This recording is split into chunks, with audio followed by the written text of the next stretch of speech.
ఇప్పుడు జ్యోతి ప్రజ్వలన కార్యక్రమం ఉంటుంది. జ్యోతి మొదటగా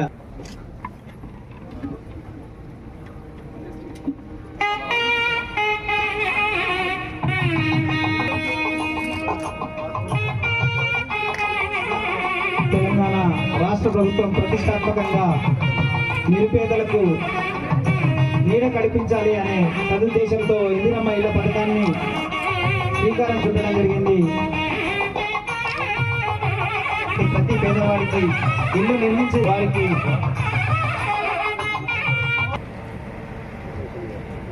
పూల ఓకే అందించడం జరుగుతుంది.